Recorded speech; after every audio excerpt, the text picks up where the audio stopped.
Скрипят тормоза.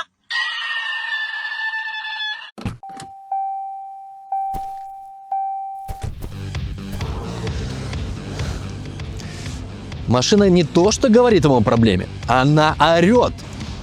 И да, чаще всего виноваты тормозные колодки. Они могут скрипеть из-за пыли, грязи, перегрева или просто потому, что уже устали жить эту жизнь.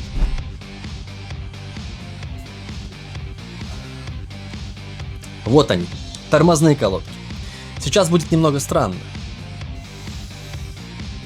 Все верно. Пахнет проблемой. Привет, меня зовут Артем, и вы на канале Оскар.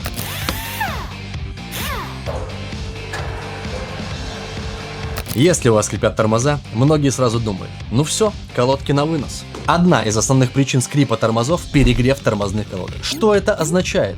Поговорим о комплектующих. Чтобы вы понимали, сам фрикционный материал относительно мягкий. И когда вы слишком долго и затяжно тормозите, постоянно сильно нажимая на педаль тормоза, это приводит к тому, что во фрикционном материале колодок появляются перегретые участки. Эти зоны становятся тверже в основной поверхности и начинают буквально царапать тормозной диск. На тормозном диске образуются борозды. Он быстрее изнашивается, а эффективность торможения заметно снижается. Это как ездить на лысой резине по асфальту.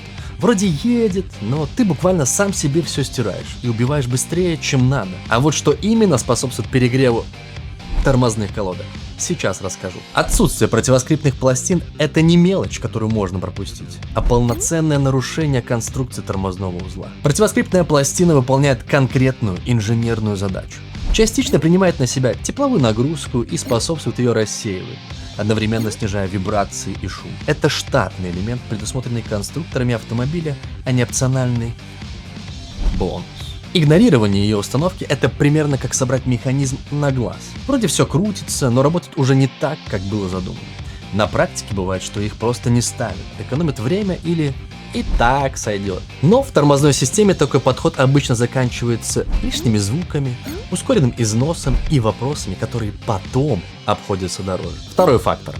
Противоскрипная смазка. Она наносится на тыльную сторону колодки, после чего устанавливается пластина, а также смазка наносится в местах контакта колодки с суппортом. При этом важно использовать специальную смазку правильного состава. Обычные смазки, например, графитовые или силиконовые, быстро вымываются и не выдерживают высоких температур. Правильная противоскрипная смазка помогает передавать тепло на пластину и тем самым улучшает его рассеивание. Третий фактор. Манера вождения. Агрессивный стиль, длительное удержание педали тормоза и частые резкие замедления приводят к перегреву тормозной системы. В таком режиме она работает на износ, не успевая эффективно отводить тепло. Конечно, с технической точки зрения более корректной считается интервальная техника торможения. Водитель заранее оценивает дорожную ситуацию, выполняет торможение в течение 3-4 секунд, затем отпускает педаль и при необходимости повторяет замедление. Эти паузы позволяют системе частично остыть и сохранять эффективность. Если упростить, тормоза не любят, когда их душат без перерыва. Им больше подходит режим «поработали, передохнули, поехали дальше». Иначе получается как с чайником, который не выключают. Он, конечно, кипит, но недолго и с последствиями. Но интересный момент. Новые колодки тоже могут скрипеть, потому что им нужно притереться к тормозному диску. Обычно на это уходит примерно 200-300 километров. Но если скрип громкий, постоянный и появляется при каждом торможении, это уже точно повод заехать на СТО. Вот что люди чаще всего делают неправильно.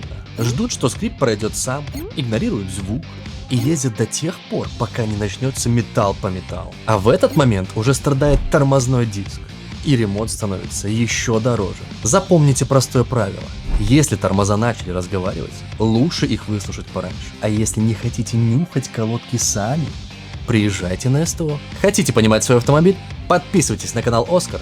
Удачи на дороге и увидимся в следующем видео.